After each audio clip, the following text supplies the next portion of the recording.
He was so unlucky. While rock climbing, he had an accident and fell into a narrow canyon, along with a huge boulder. To make matters worse, his right hand got stuck under the rock. Jimmy's first reaction was to yank his right hand out with all his might. However, not only did the rock not budge, it actually tightened its grip. Next, he tried lifting the boulder with his left hand, but no matter how hard he strained, the stone remained unmovable. Since his hand strength wasn't enough, he decided to use his entire body.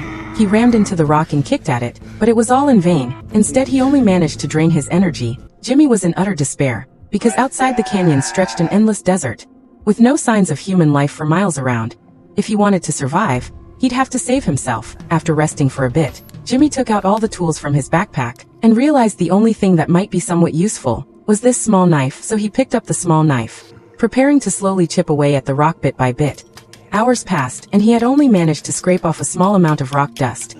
His left hand was aching unbearably. In a moment of carelessness, he dropped the knife into a crevice on the ground. When he tried to pick it up with his hand, he couldn't reach it. He had no choice but to find a tree branch and bend it. Finally, after a relentless effort, the knife was hooked, and Jimmy successfully retrieved it, having been trapped for so long.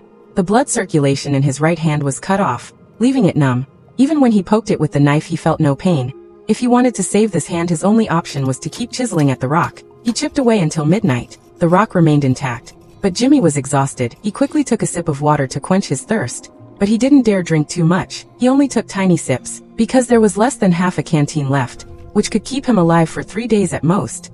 When dawn broke, Jimmy prepared to continue chipping at the rock. However, from chiseling for so long, the knife had become too dull to be of further use. At this point, Jimmy braced himself for the worst man scenario. The straw of his water bag was wrapped in a strip of cloth. As long as he pulled out the straw, the cloth strip could be used as a tourniquet. That's right, he was now planning to use this blunt knife to cut off his own right hand.